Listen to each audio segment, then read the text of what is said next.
Welcome to the comeback season, where we have real conversations about fueling your body, rebuilding strength, and stepping back into the life you were meant to live. Whether you've been caring for kids, aging parents, or just lost sight of your own needs, we see you. And this is your season to rise. Hello, my name is Nichole McLeod with Healthy Mind, Healthy Body. I'm a mindset and fitness coach and the author of I Started on a Tuesday. I know what it feels like to lose yourself in the chaos and still hold on to the hope that something better is coming. And I'm Christy Kelsey from Christy Counts Macros, nutrition and mindset coach and food freedom advocate. I've worked with lots of women who felt stuck, restricted, and unsure where to even begin. Together, we're bringing you honest conversations, healing truths, and real strategies to help you rise again, physically, mentally, and emotionally, whether you've hit rock bottom or you're just tired of putting yourself last. This space is for you because this is your comeback season and it starts right now. Welcome back to the comeback season. I'm Nichole McLeod, and today I am joined by my friend and special guest, Michelle Vaughn. Michelle is passionate about helping people understand how their nervous system impacts every single area of their life, from mental health to physical health, and even how we process grief and setbacks. I wanted to record this episode because of what I've witnessed in so many people today, including myself. I've seen the pain and the heartbreak of what trauma does to a person and how devastating it can be. What I know is this: when we don't understand how to regulate our nervous system, old trauma and unhealed wounds end up shaping the way that we see the world and the way that we experience one another. I really believe this is a huge reason for the divide we see in the world today. My hope for today's conversation is that it helps you realize you're not broken and that you can begin healing in small, practical ways that will transform not just your mind, but your body and your overall health. Michelle, welcome to the show. I'm so excited to have you. You Thank you. have one of the most incredible stories, my friend. Let's start off by you telling our listeners a little bit about you and how you got started on this journey. I am Michelle Vaughn. I am owner of quite a few businesses, and quite a few years ago, I started really trying to heal my own internal compass, my own nervous system. I had, hit $1 million in a year with my successful mortgage company. I was the owner and CEO across 13 states, and built a beautiful company. And, even make it the $1 million a year didn't make me happy. And then it wasn't even about happiness because I'm generally a happy person and I try to live by gratitude and all that. So, long story short, I started to really work on understanding how our bodies store all of the trauma itself. So we can, as an intellectual, I can think through my thoughts and process things pretty well and have I've done that most of my life. But whenever I really started to understand how our bodies work and how the nervous system actually is storing all of these memories in your cells, and that is what I believe creates sickness and all those things. Anyway, so it was my own transformational journey. Most of my family has passed away. My dad, all my grandparents, several aunts and uncles. And then I started this work, and then not long after, my oldest son passed away in a car accident.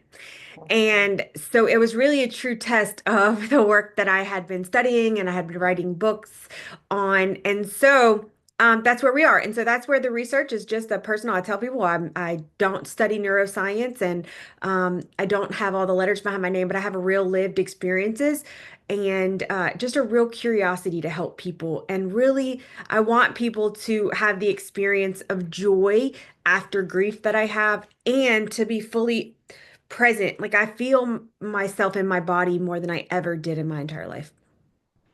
So true. As a trainer myself, I've Yeah, spent 30 years, well, I guess 26, because in the last 4 years I've figured things out a bit different, but focused on the program and the nutrition. And don't get me wrong, they're huge elements. right. But the results that I'm getting with clients now, that I'm focusing more on the foundation of the nervous system and how it Yeah. affects the overall body, the weight loss and everything just comes with it. Because when you Com- get this right and you start being aware of what's going on and what's happening, and the simple things that we can do to, first of all, like I just said, become aware and intentional, but there's Right. just little hacks. And this is what I'm excited to do with you today, to Yeah. bring more perspective to this and why it's so important. So let's just start off at the top. How does healing the nervous system impact our mental and our physical health? So our nervous system actually operates everything. I mean, if you think so, you have two main states, the parasympathetic and the sympathetic nervous system. And so it regulates your blood pressure, your heart rate, your so circulation is so important to every illness and disease. It regulates your body temperature, it regulates your sleep, it regulates your hormones, it regulates, I mean, every single aspect of the human body. Yeah. And if you learn, once you learn, the nervous system is it connects through all your organs. And it's so funny, once you find like a little piece might be off or missing or need to be worked on, or it maybe clogged, um and it does sometimes come down to some basic habits that I think that I believe we should start teaching children from birth to 7 years old, that are fundamental on like the ways to Yeah. breathe properly, the ways to hold your posture properly, walking properly, all those things.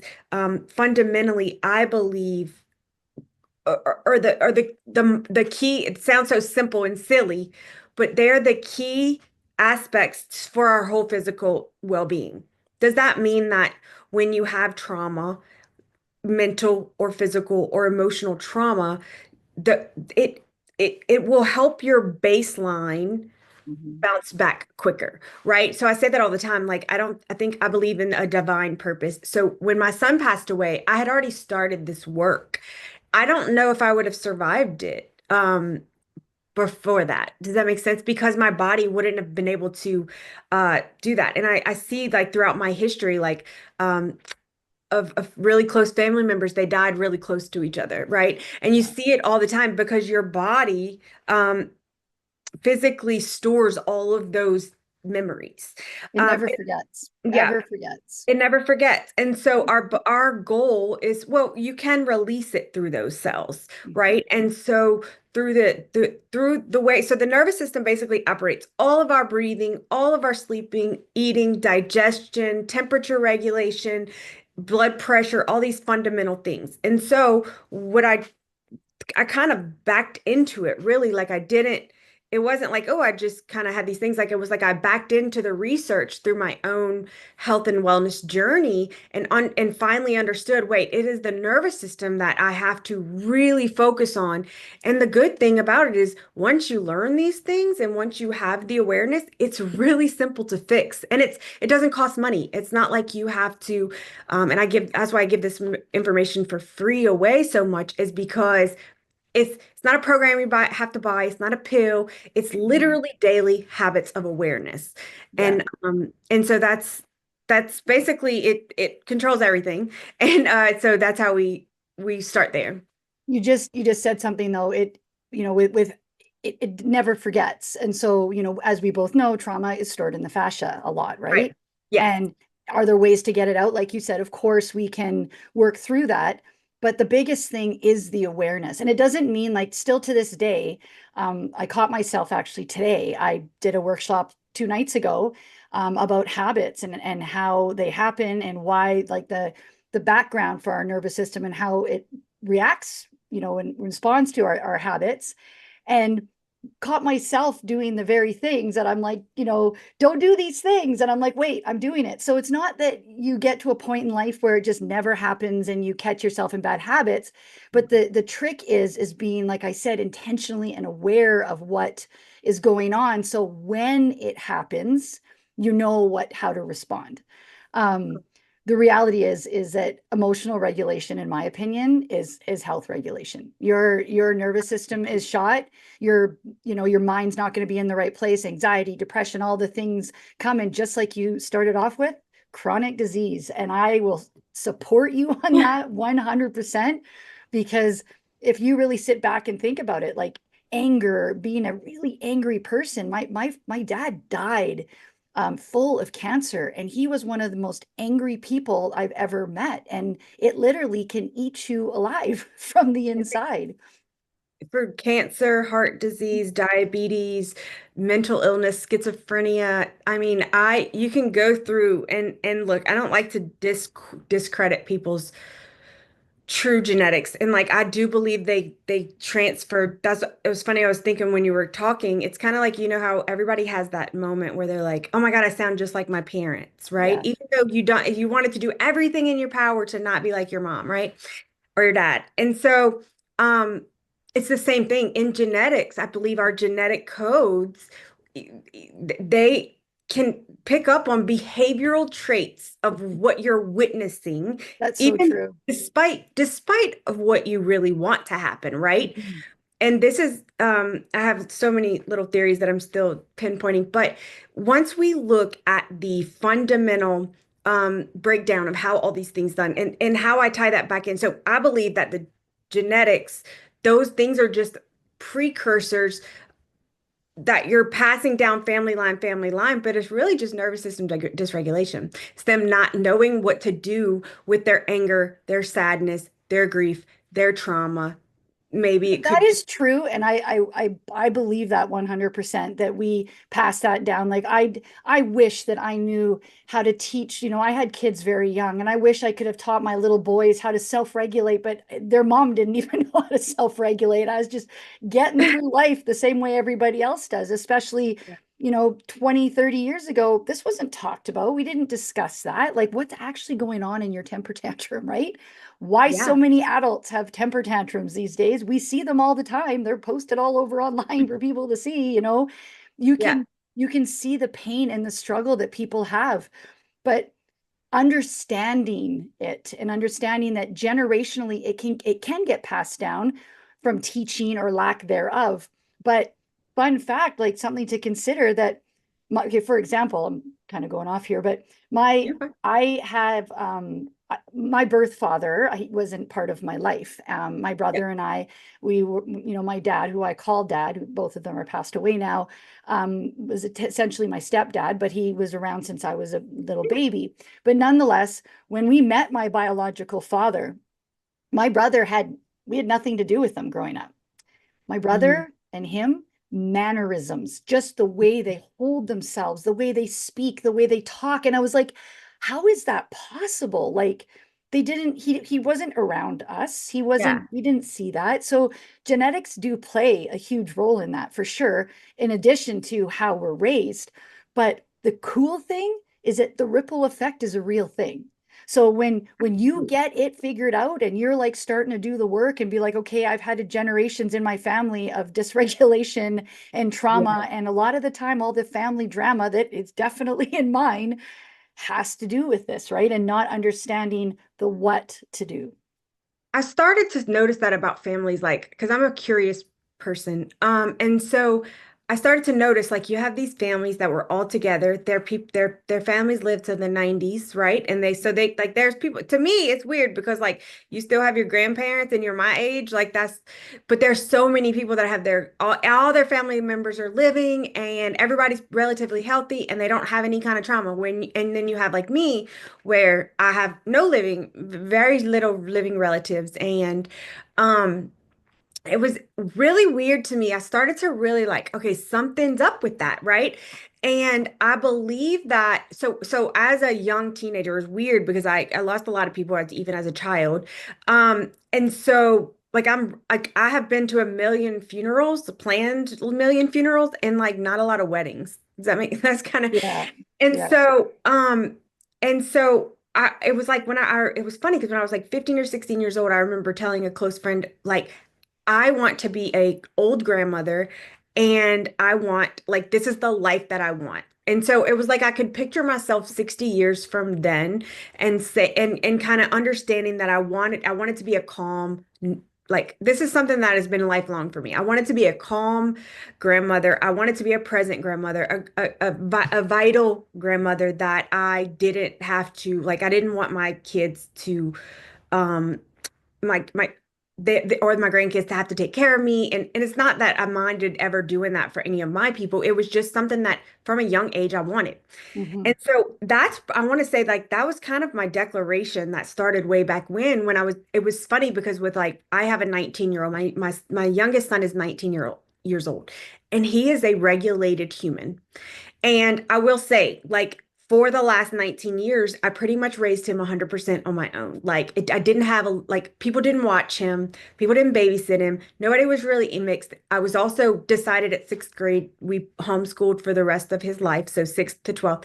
And he is like a passionate, intelligent, hardworking, disciplined, regulated person. Why And are homeschool? I'm sorry to cut you off, but why is that? so, All the homeschooled kids are the freaking best kids. I don't well, think I know any homeschool kids that aren't regulated human beings, to be honest I with think it's because I took the time. So did I know how to homeschool? No, it wasn't something that I learned. It was because I took the time to really focus on him and his development. you. And where I would say in a traditional, I say 85% of the population, I mean, I always feel blessed for that, right? Because most of the population, they can't economically. Like I was able to build a mortgage business. I gotten on Facebook right whenever it started, and I wanted to be a work from home, like I was a single parent, and I wanted to be like a work from home, stay at home single parent that homeschooled. I was going to figure it out. And so I used the internet to get business. And so it was like I was one of those early social media adopters where I was like, hey, will you please follow me, and will you please send me loans, and like can we meet up? And I started all these community organizations, events. Long story short is, so I guess what I'm saying is because I did it with intention, because I knew at 15 years old I wanted to be the calm grandmother. And Yeah. so, my oldest son and he was a lot like me. He unfortunately carried a lot of my anxieties and a lot of those things because, we had a lot more influence with that. They were 5 years apart, and he was the oldest grandchild and stuff like that. So it was a lot more influence. When my dad passed away when he was 9, my son was present for that. So it was just a lot, again, a lot of trauma that your oldest kind of takes on, where Destin, I think, was shielded from a lot of that. And then again, I was already on this journey when I started to homeschool, and it just became very, I would say for the last 15 years of my life have been very intentional. And I kind of have always done a lot of other things, but always knew this was the work that I wanted to really share with the world. I just didn't know how. And so I was like, I can figure it out. And so I am one of those people where I dabble all over. Like I have studied Western medicine, Eastern medicine. Um, I have every religion. So I'm kind of one of those people where I'm like, I'm not afraid of knowing things. And I kind of I use that in all, so I use all those different things and kind of and learn different cultures, people, because I'm very aware that like saying that the nervous system causes all the diseases is a really bold statement. And so for the past 15, 20 years, I've been trying to disprove that. Right. So my mom was a paranoid schizophrenic, and she was homeless from the time I got taken out of her home at 11. And so she was homeless most of my childhood, teenage years through my early adulthood. I picked her up off the street, like pushing a buggy whenever I was like 27, helped her get shelter, and she's very mentally ill. So she's like a beautiful mind person. Like I never had a mom that was calm and grounded. And I didn't have a grandmother that was calm and grounded. And so that was just always, I was like, that was ever since I was a child, I was like, that is what I want to provide for my grandchildren. And anyway, so that's kind of how that I would say that's like the declaration whenever I was 15 years old and say it. And then everything up to this point so far has been on the path of that. And so just a lot of like eating crow. So I know like a lot. So again, what part of my journey was to disprove my statement that all the thing, because I would look around, like my family member has had like a double lung transplant. Heart attacks, dying at like 38, 39, 44, 42, like super early. My dad at 57, he had multiple surgeries. And so when I, I've had dementia. So on my mom's side, it was dementia, Alzheimer's. And then my mom had the paranoid schizophrenia. Some pretty severe, like uh Mhm. I've had a lot of experience with those type of things. And so I was like, but they all have the same commonalities. Like you know what I'm saying? And so that's kind of, it was basically through my life experience. And I think like, so if you look at Chinese medicine, your grief, I kind of go into all of it. Like I study and I take the good out of whatever. But like grief is stored in the lungs. My uncle had a double lung transplant and at 65 never smoked a day in his life. Like never, he was not like a party, you know what I'm saying? And Mhm. when you know he lost all his brothers and his mom and when you look like grief is stored in the lungs. And Yeah. so, but it's intentional work. When I look at this is just a lifetime full of trauma that I've experienced, not only through family, but through my own. Um, it was kind of just a quest that I was like, I want to turn this around for my family. Like I want my son to be healthy, so he eats well. We work out every single morning together, 7 days a week. We drink water. You know what I'm saying? He's 19. He doesn't like do drugs. He doesn't drink. I mean, he wasn't definitely, I was definitely wild at that time. And so it was something, it was like me really changing my mental, like where I quit drinking 10 years ago. And I was like, I don't want my son to think it's normal that you drink all the time or Mhm. even sometimes. Like when I started to really pinpoint these families that were big and blooming, I'm like, Mhm. wait, their grandparents are healthy.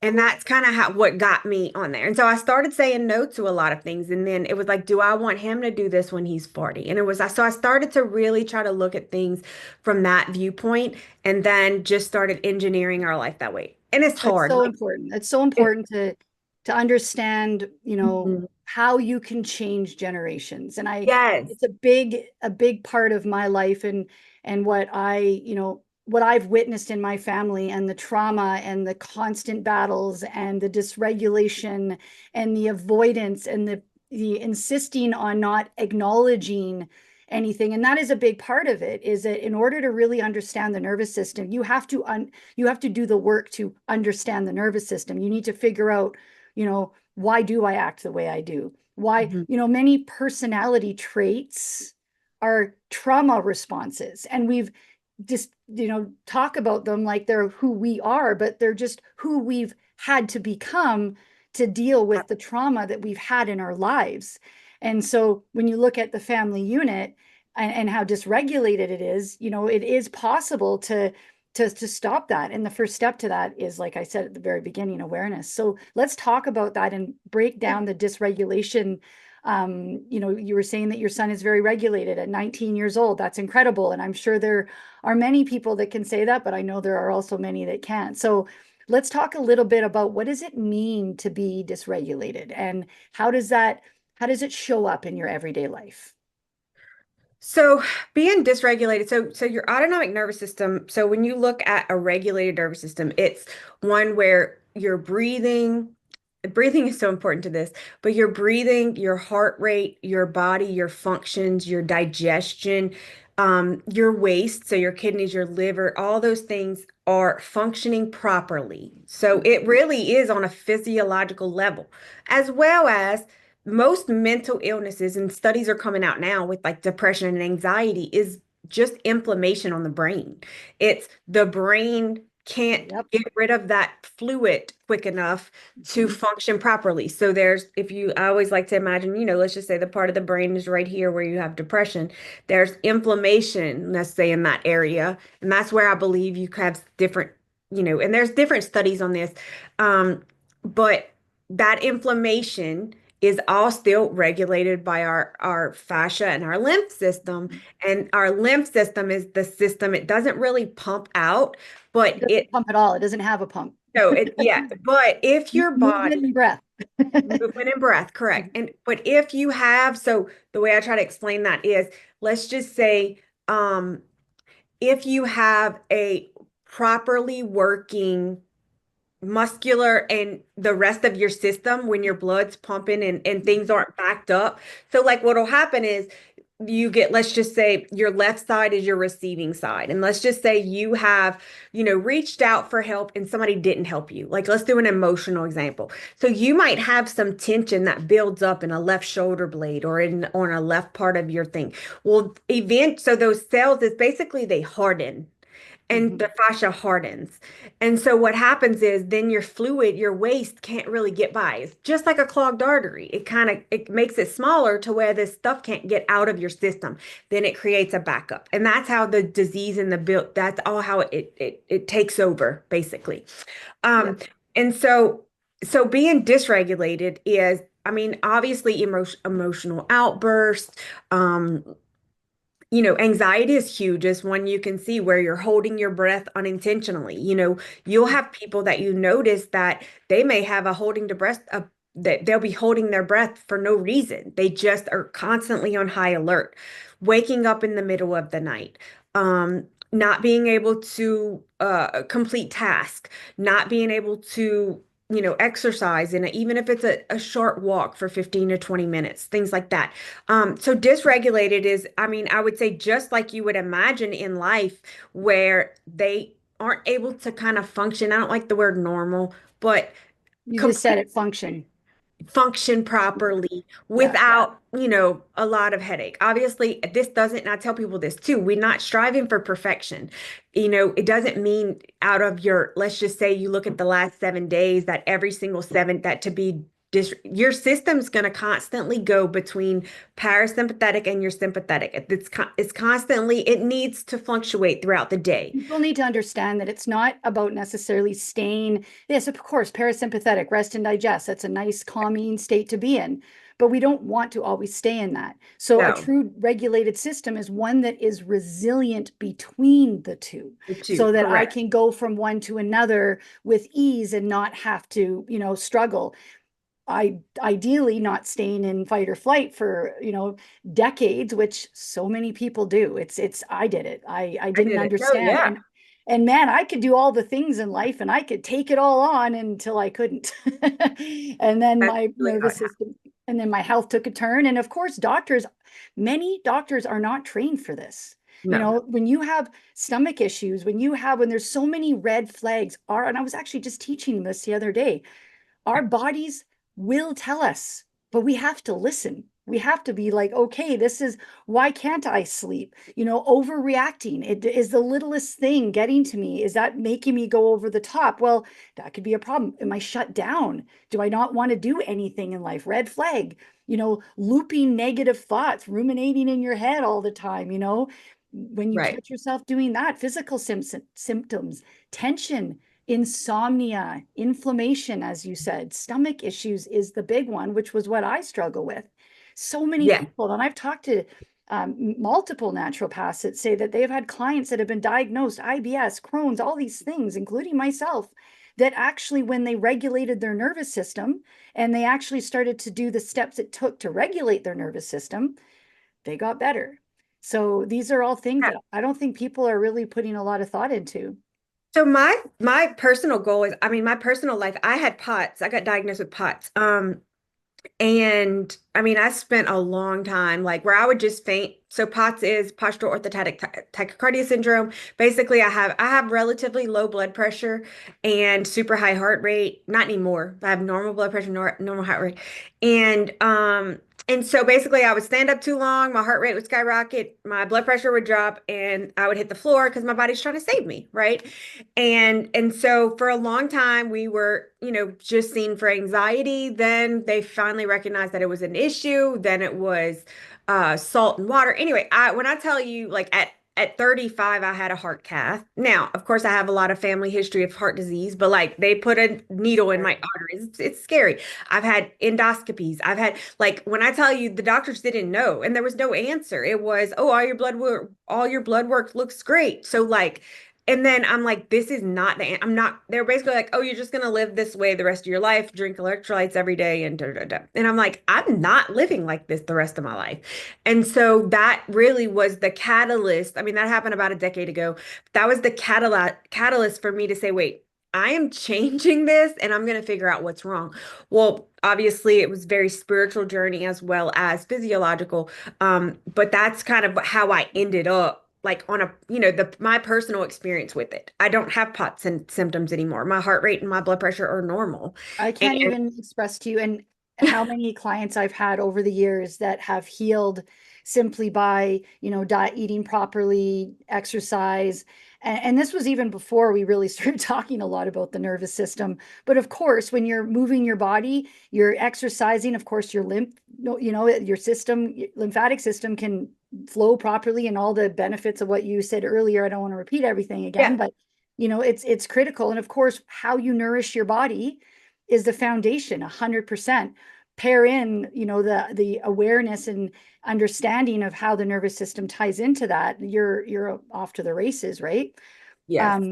I was actually just speaking to a friend about this last night, how, a lot of the times grief and terrible situations, catastrophic situations, our rock bottom moments are the catalyst that is our wake up call. And they're like, okay, I Mm. can't live like this the rest of my life. And that's where I got to a point too, where doctors, oh, just go on disability and here, take these pills the rest of your life. Nah, it's not going to work for me. Not taking But pills. right. But we have to do the work. We have to be tired of being tired. We have to be sick of being sick. Yes. So let's talk a little bit about that. How can grief and setbacks be the catalyst for growth and clarity instead of collapsing? So, um, I have, really radical. I have a lot of friends that tell me that my spirit, like my spirituality or my faith is very strong. And so I do believe there's an afterlife. But I'm one of those people I believe in there's a lot of things, like there's a lot of possibilities. And so I don't really box myself into one thing, right? Because I am aware enough to know that I don't know it all. And I think it's about being one acceptance. So for me, it was about but truly accepting where I was. Yeah, like so for instance, I'll take you the loss of my son. Like I think a lot of people, because you can catch me, I'll be like folding clothes, and my brain is living, from 3 years ago when he was still alive, and it'll be like, oh, where's Dylan? And then like, right, because my parent my autonomic my system is just still wired for back then, right? And so it was really spending the time with myself to be like, this is your life now, and that's like it's not about being good or bad, right? So um because I don't look at it like that. I don't really look at God as like good or bad or the universe or I spirituality. I don't. definitely look at God as good. Well, no, no. I'm lost without him. Well, okay. So the argument against that a lot of times is when I say good or bad, is like, well, then why did your son die if you believe in God and he's so good? That's what I mean I when I see say what you that. mean. Like Okay, yeah, my life circumstance, not God himself. I Like see. the circumstance is not good or bad, right? It just is. And Yeah. so that becoming acceptance of it, like, okay, my son has passed away. I do believe there's an afterlife. Do I know all the answers to it? No, but I don't know that I know that I don't have to know it all because I do trust. So that Mhm. was the first real big thing for me was true acceptance of my situation. And it's still something, like I said, I can be folding laundry and just kind of snap myself out of like, oh shit, he's not here. You'll Yeah. especially with like a child loss or a loss that you live with them every single day. I think is Michelle, I couldn't imagine. yeah, it just kind of you like your body is like on autopilot a lot. And then, Mhm. that's what I was saying. It kind of helps me bring it myself even into more awareness because those jarring moments where I would be like walking up the stairs, right? And like I would be like, oh, well, Dylan's did it. And then those are the most hard. So it really helped me get more into acceptance of like, okay, this is real, this is my reality, right? And this is Mhm. where I'm at. So that was my first thing is the acceptance part. Um, and then, so go back to the question so I can make sure I answer it. How Um, does your grief and setbacks be catalyst for growth and clarity instead of collapsing? okay, so that was part of it. Was like, okay, so I don't like these feelings of like crazy. So I mean, I was blessed to have a couple years where I didn't have to do. All I did was grieve, and not grieve in a That's traditional way. important still. Well, people say like that maybe I don't grieve like them. Like I grieve and do like I would make things and make the foundation and I would but I would spend time also like for instance when the moment happened, like I would I would let my body feel it over and over and over again until it was like eventually it goes away. That initial shock. I don't know how to explain it if you've never lived the grief of something like that, that traumatic, but like your body literally feels like it's on fire. And so a lot of people, they don't really face that part of it. Where for me, I was like, I don't want this to haunt me in 20 years when I'm trying to be that grandma, right? Like I don't want my son Destin or his kids to pay for this tragedy. And Mhm. so it became really important for me to deal with that physically in my body. And so I would like let my body feel like it was on fire, which is funny because my son, it's not funny. Okay. But my Yeah. son's car caught on fire. And so, but it was like, so I would have times where I would feel Ironic, better word. the flush of it, right? Yeah. And then it was like over and over and over, and I would just lay there and almost incite that feeling into my body over and over and over until my body kind of like felt comfortable with the uncomfortableness of it. And I don't have those flashbacks anymore. I don't have those like like people will say, I don't have this anymore either, like where you're driving down the interstate and you don't know how you got where you are. I don't really have that. So I would say since Dylan's passed away, it really catalyzed in me into present. And so Oh, I, that's good. I don't spend a lot of time sad. And so it's kind of an oxymoron, right? Because like people are like, how are you still so whatever? But it's like I'm so in the present now that I don't get anxious about the future and I don't get sad about the past because I think that, and maybe that is a survival technique for me, right? Because I'm so present. Um, it I'm not 100 like Dylan's picture's hanging right here. You see it right in front. I see it all the time. It's like both my bed stands. That's normal. It's normal. I didn't like get rid of anything, right? And so my point about that is like because I've lived so much in the present now, I don't live in Michelle 3 years ago, which had a son, two sons.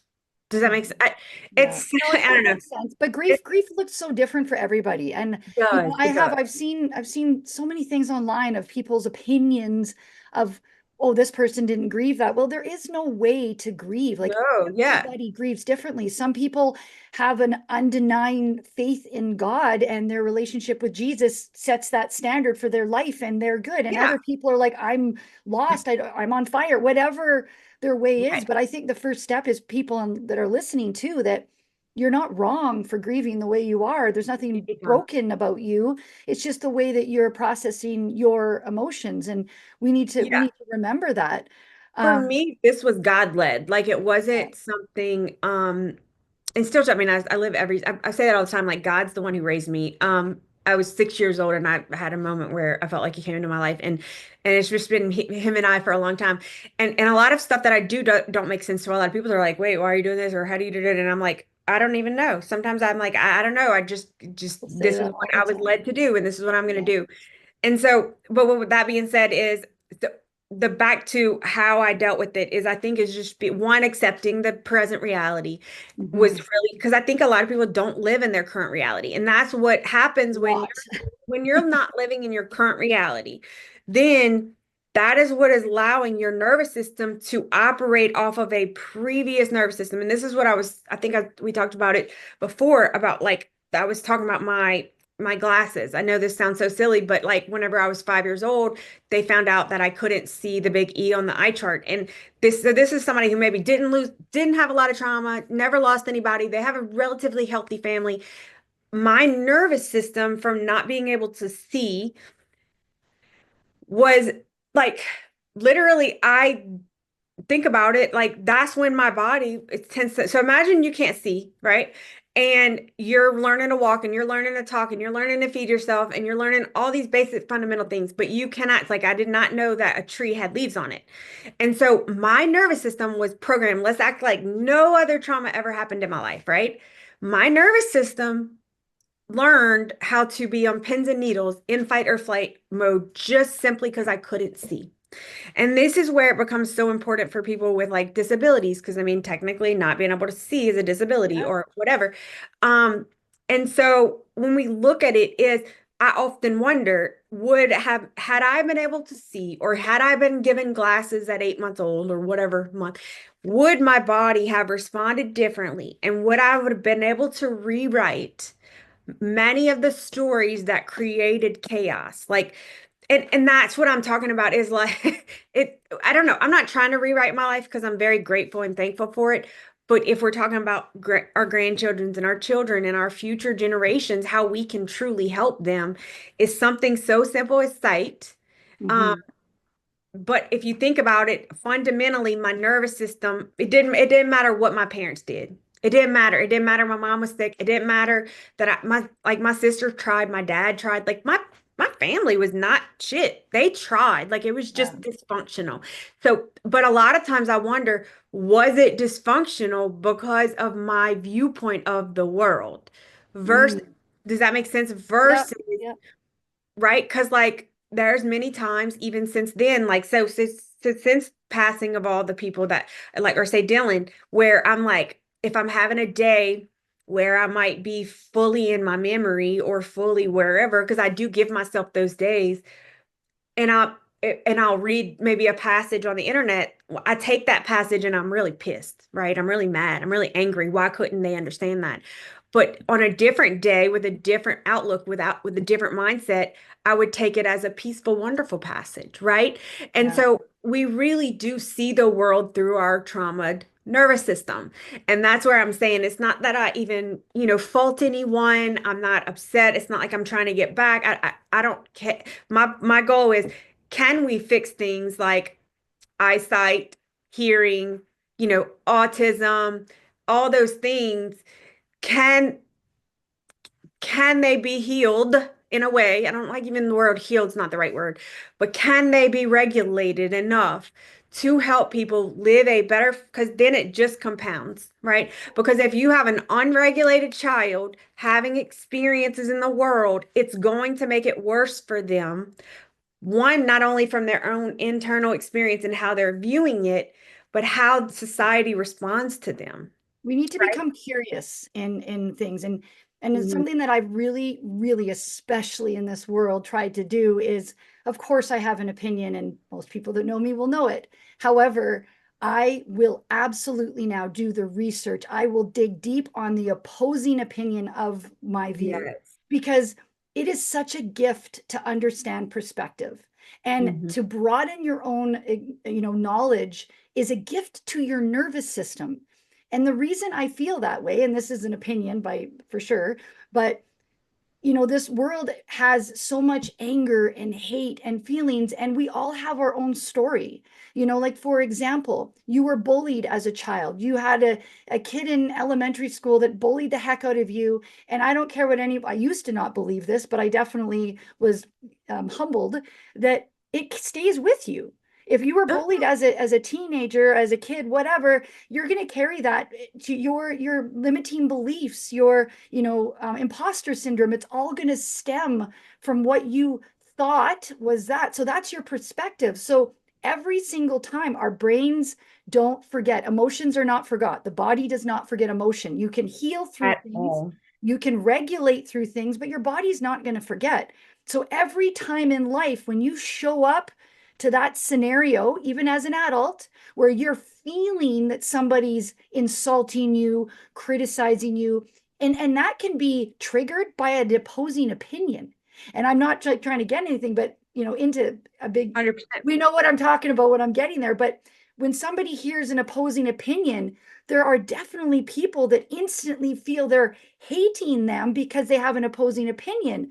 But the reality to it is somewhere along the line, that person was traumatized. That person was criticized, ridiculed, whatever, and they're projecting what the opposing opinion person has on thinking that they hate them or whatever. But Right. really, it's something as simple as, hey, man, we just disagree. I don't hate Right. you. Well, I we just have different disagree. experiences, Yes, and there it is. our nervous systems are Yes. wired differently. I And mean, they respond differently. and respond differently. That's right. And fundamentally, I think, again, I was very emotionally charged by everything 15 years ago. Mhm. Um, so a lot of people externalize that. I internalized everything. And Mhm. so I took blame. I thought I was like, I literally, most people would look at me and probably think, she's like an angel. Like I eat right, I do all the things I work. Anyway, and so it was like one of those things where um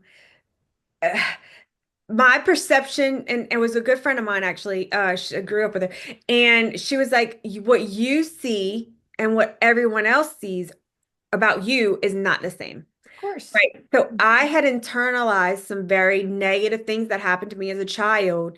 And it was like good or bad. Somebody could tell you I hung the moon, and I was going to internalize like those people are going to hate me because you love me. Right. Like I was going to find a way to find a way to not be truly seen. And it was, it's nice to have friends that can tell you those things that are really, um, I didn't, my viewpoint of how other people viewed me was not accurate. It was based on how I was treated as a child.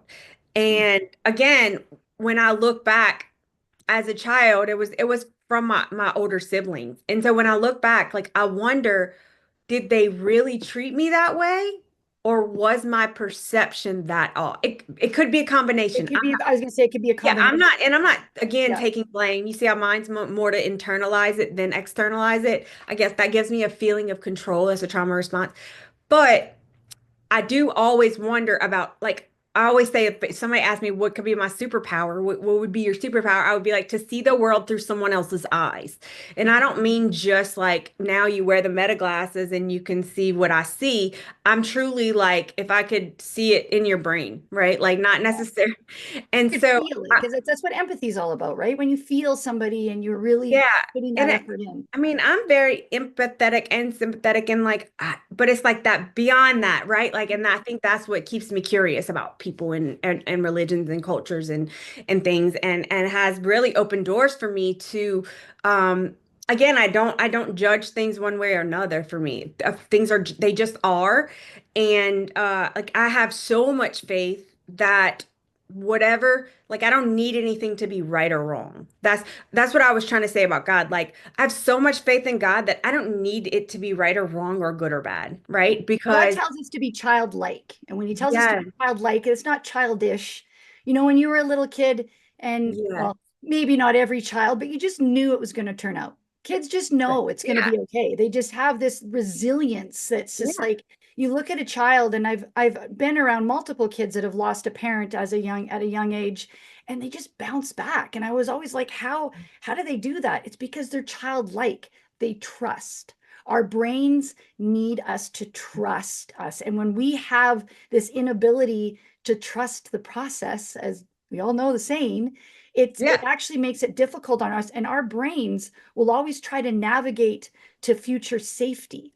And Mm. safety doesn't necessarily mean functional. You can take comfort in your No, dysfunction because safety safe for a lot of people means dysfunction. well, it's what they know. Your brain, so safety is just simply what your brain knows. That's why bad habits, it's because what you know, it's your brain's going to navigate to that. Why do we always resort back? Well, because that's what our brain knows. And Hmm. the good news is we can stop that in its tracks. And it's, the brain, the mind body loop, you can hijack that.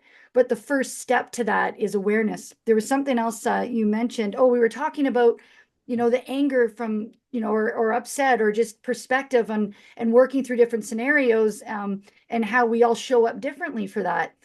I found it so interesting to learn that a big reason why, well, actually, I'm going to back up for a second. A lot of people these days will be like, hey, man, calm down. I don't understand. Relax. Like, what human being on planet Earth is like, oh, yeah, right. I should calm down in this moment. Nobody calms down when you say calm down. Like, come on. But the thing is that it's actual biological. If somebody is going crazy, well, their amygdala is on fire. And when your amygdala is going, you don't have the ability to, because your prefrontal cortex, which is your logical, your rational mindset, isn't firing, right? Your amygdala is going to hijack and take over it.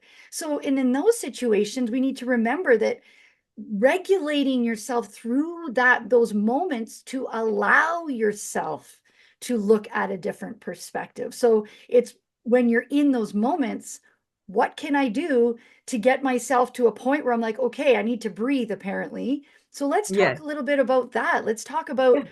you know, when we get in those moments and, know that we're upset, how do we help somebody else, not just for ourselves, but if we're talking to someone, telling them to calm down isn't going to work. Let's talk about things we can do regularly to help do that.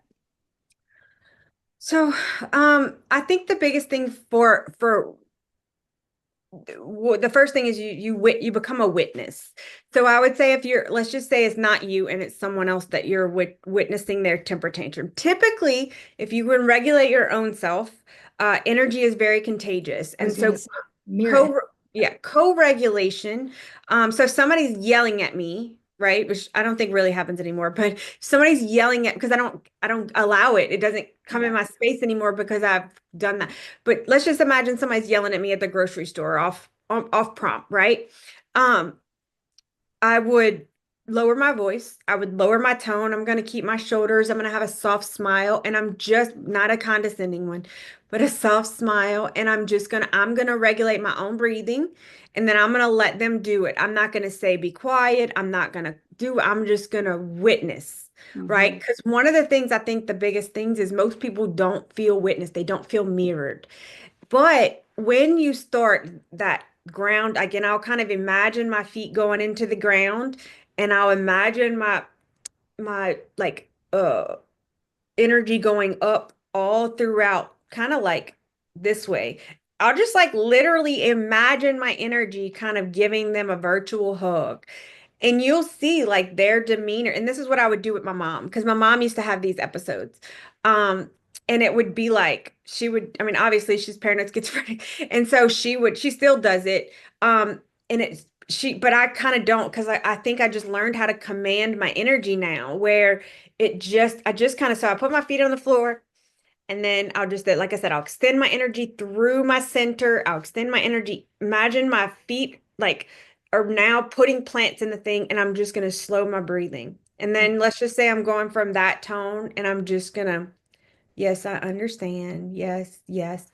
And then eventually her energy is going to yearn for that co-regulation. And Hmm. she's going to realize that as her loud screaming is not going to make me loud scream, right? She's not going to control my energy.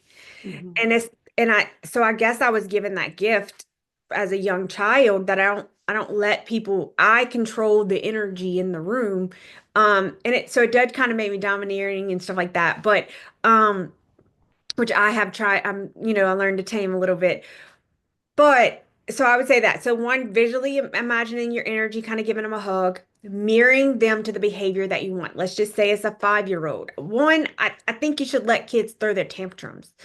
The reason I think that is because now it obviously makes sure they're safe. Yeah. They're not doing anything harmful. But you want them to learn how to co-regulate them. I mean, how to self-soothe themselves, right? Hmm. And so I would say you let your 5-year-old do it. They are going to stop. Like it physiologically, so you want that cue. I mean, obviously you do the same thing. Imagine your energy, take your deep, slow breaths. Um, your you want to just have a calming voice, but Hmm. you're gonna let them scream, and eventually they're just gonna kind of look around, being like, you know what I'm saying? Um, because their energy is going to want to crave to mirror to you.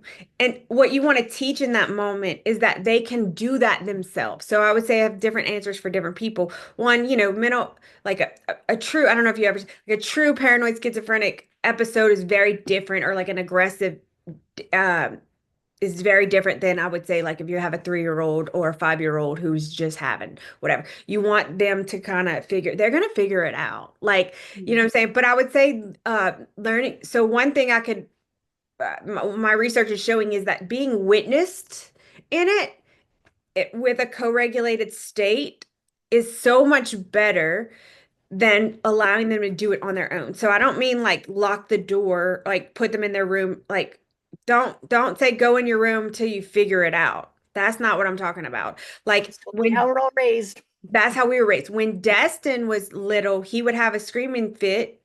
I would sit there with him while he was screaming. I wouldn't touch him. I wouldn't force myself to like hug him. I wouldn't I have tickle. to cut you off a little. There are times though, and I don't want to shame any parents Oh, because yeah, there are times if you need to step aside, correct. you are, and it sometimes is better for people to go, okay, I need a timeout. So you tantrum here, I'm going to go tantrum over here. Yeah, no, no. Separate until we This can is regulate.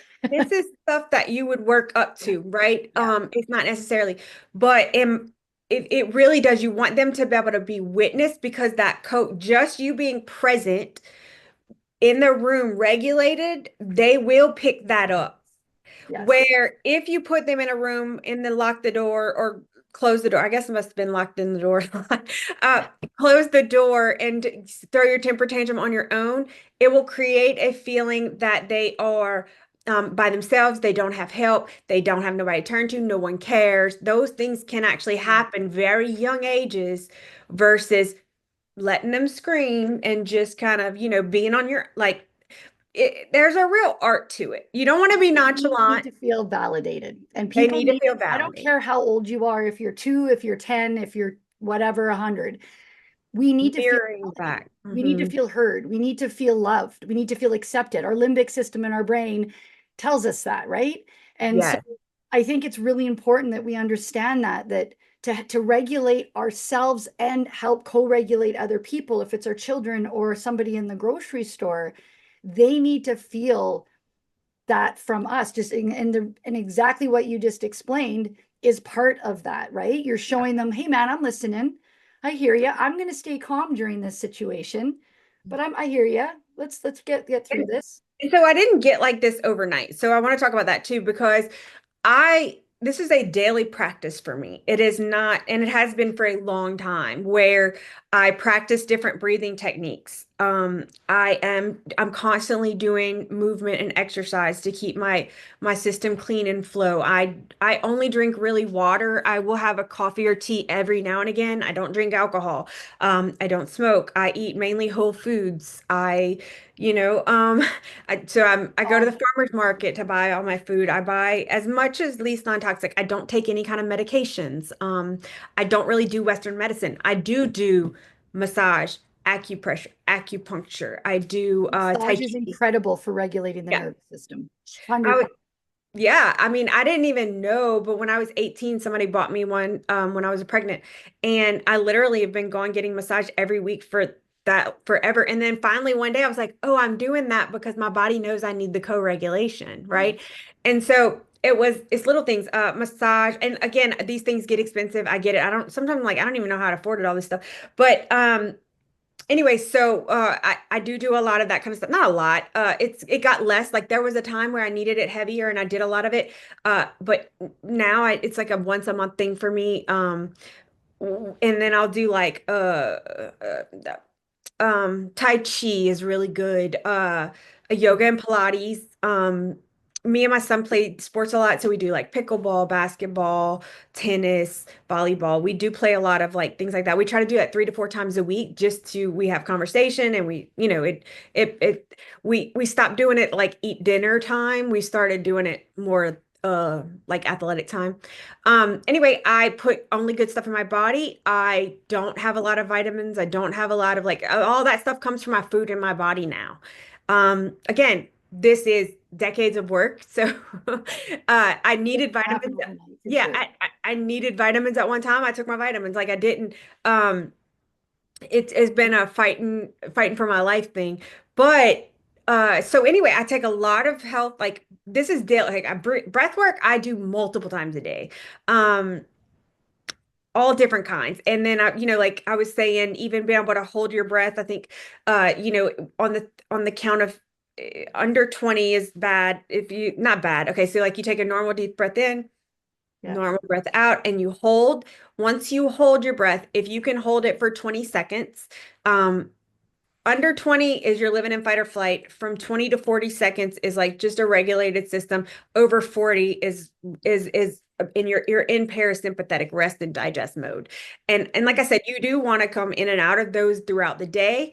It's having your uh fight or flight is good for like for stopping an accident. Like if you're driving and you see the car, that's your automatic system that's always on guard watching for you. That's the things that you want to protect you.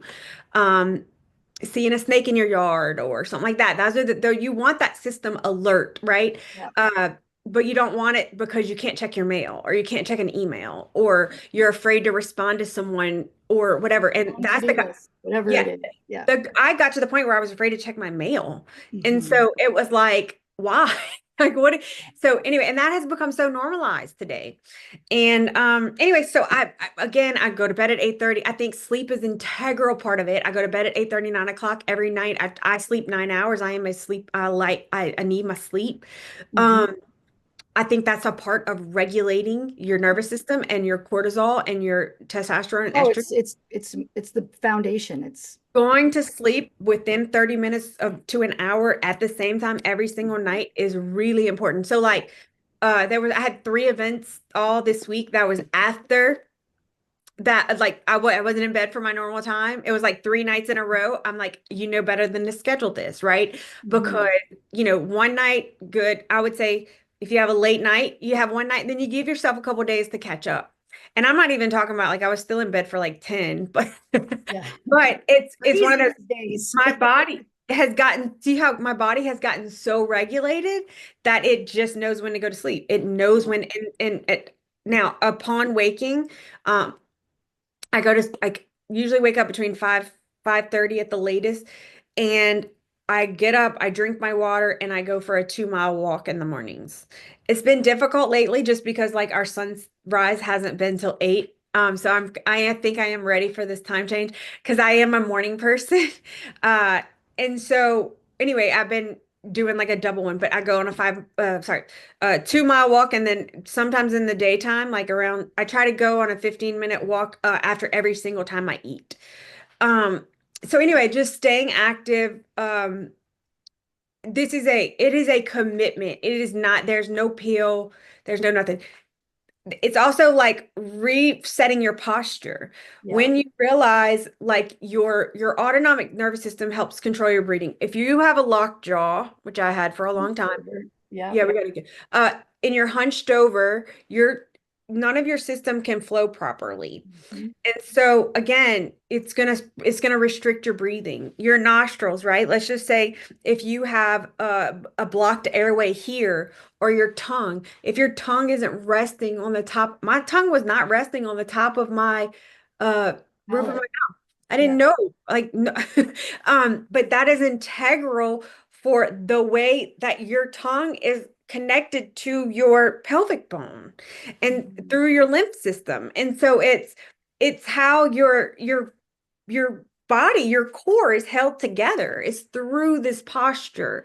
And I think a lot of the I got to cut you off. There's something I just read today that just I didn't do a lot of research into, but it was fascinated me that a lot of seniors in their old age, their brain, their memory is affected because their posture gets so poor that they can't get the proper circulation. So there's a lot through the vertebrae that it's very important that the fluid can function between it, and it affects the brain. And I was like, not that just makes so seniors, much that is sense. happening to the population That's right now, like insane. the Yeah. young population. Um, Yeah, I so guess just doing this in video games all the time. Yeah. and your phone. I mean, even let's just be realistic. Nobody sits at their phone like this. You know what I'm Yeah. saying? And Yeah. so you're sitting at your phone, and that's going to affect again. So what happens? So if your posture's like this because you're on your phone and you're scrolling, right? Then Hmm. what's going to happen is your airways are going to now be restricted. Hmm. So even if you're not anxious, like you could be at the beach in paradise and you're not anxious, your body thinks it's in fight or flight simply because of your Mind body posture. liver. Yep. Then it's going to create it. I mean, you're talking about hair loss, weight gain. I Mhm. mean, I know all these things. I lived them all, and it was like one thing after another. And so that's my goal is to help people understand this is a daily, and so it's you start small, start daily, start keeping. Another thing is like once you get in this work, you'll find you'll be able to keep better promises to yourself, right? And you won't be looking for tomorrow, and you won't be looking through yesterday, and you can just be really more present. So go back to your last question. I think it was about grief and how, and so if you can see all the things that I've lost many people, and I still wake up, and I am truly, I still am grateful that I can be really present, because even if you can look at my life and the checklist of all the trauma, because there's a lot more that I didn't even list that I have been through, and think that my life may be very difficult. But I look at it and I'm truly grateful that each one of those lessons taught me to Hmm. be who I am today, and that I can really just live in the present moment. And that's why I don't really, I fought doing this for about 5 years because I didn't really want to talk about my grief and my trauma all the time. Because I'm like, I don't live there. I don't really feel it like I used to. And so, um, I've been trusting that I'm going to have the right, emotion evoked without reliving those moments. Cause like I'm going to go shower again after this conversation because I don't want it on me. Like I don't want the Yeah. trauma because I don't live there anymore. And so that was my point about is like just be able to be truly present. Again, it comes through the nervous system and the nervous system work. And I created a free thing. It's called 75 Regulate. It's I give you a card every day of 5 things to do. It's like a breathing, a movement, a dinner idea.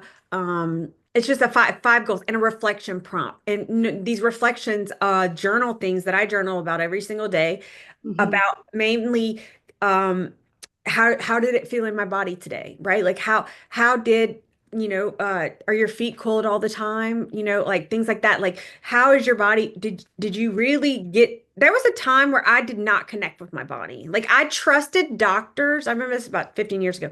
They knew my body more than me. And it was like that was I think how we were really raised as a society. And I was like trusting that they would have all the answers. And so it really was me breaking down and going, wait, I am living in this body. I can trust me. And so again, I give you these reflection prompts. It's all free. I'm not trying to sell anybody anything. It's just a community I wanted. People ask me like, how did you do this all the time? And I don't pay for like I don't let people pay me for coaching for that because I don't want to live it every day. Let's just summarize that, my friend. We're going to talk Yeah, for hours yeah, about this. I know. So we got So anyway, that's it. breath work is incredible for me. I use it all day long. I catch myself holding my breath and I work myself through it. Grounding has been big for me. Yeah. Tapping, I have just gotten into the tapping world and the regulation. Holy moly, that really ring like, oh, that's Have you great. done TRE exercises yet? No, I haven't. But Look that one up. That was if I would say if only more advanced, like yeah. after you've done EFT, Mhm. after so TRE is basically you're gonna create this just look it up on YouTube. But you'll create your body into like releasing muscle tension on its own. And Interesting. so you get in kind of a meditative state and it will like your body will take over and it'll start shaking and it'll release it'll go to spots in your body that it knows it needs to release. My Um, big one is journaling. I love journaling. Journaling is so big. Gratitude, you said it yourself too, your brain can't be anxious and grateful at the same time. So yeah. start getting in there and journaling and gratitude. And, there's my point of this conversation with us, and I know we need to wrap this up, is there's ways out. And if you are stuck and you have listen to your body, if the red flags are coming up, the triggers, your insomnia, you can't handle stress, you're always angry, all of the things, your body's telling you something, and you can do these little strategies in life to help. And the awareness is the biggest. And As it does get good. Like it yes, doesn't matter what you've been through. Doesn't matter. I promise you, I have it on my resume and it gets better and you can be happy and truly joyful. yeah. It's not, so Well, thank you so much for joining me today and sharing such powerful insights. Let's quickly talk right now. How can listeners get a hold of you, Michelle? um social media is my best way. I do have a website. I think it's michellevaughnco.com, MICHELLEVAUGHN.co. And That's they'll my be in the company. show notes as well. Yeah, and it has everything, all the things that I do, best way to get in touch with me. And then, but like I said, on Facebook, I'm pretty active. I stay pretty active on there. A lot of it's planned out. But again, that group 75 Regulate, it's for free. It's something that I created for myself. And so it's I follow it. I have more advanced things that I'll go through as the group goes. But even if you're started day one and check them off your list and hopefully somebody can get some regulation. And again, once you kind of get it going, Easy. it feels so good, you're not going to want to stop. Yeah, totally. All right, friends, I hope this conversation reminded you that your nervous system is not your enemy. It is your guide. If you can learn to regulate it, you can begin to heal your past change your present, and oh my goodness, shape your future. I truly believe this is one of the biggest keys to creating unity in our world instead of division, because when we heal the nervous system, we stop seeing life through wounded eyes and we start seeing them through a different perspective. So let me leave you with this. You are not broken. You are not behind. You are capable of healing, and your comeback season starts right now. Thank you for joining us on the comeback season. Please remember, the conversations we share here are for informational and motivational purposes only. We are not licensed medical professionals, and this podcast is not intended to diagnose, treat, or replace guidance from your doctor or your healthcare provider. Always consult your healthcare team before making changes to your nutrition, your fitness, or your mental health routines. Your health and well-being comes first, and we want you to move forward safely with the right support for your journey.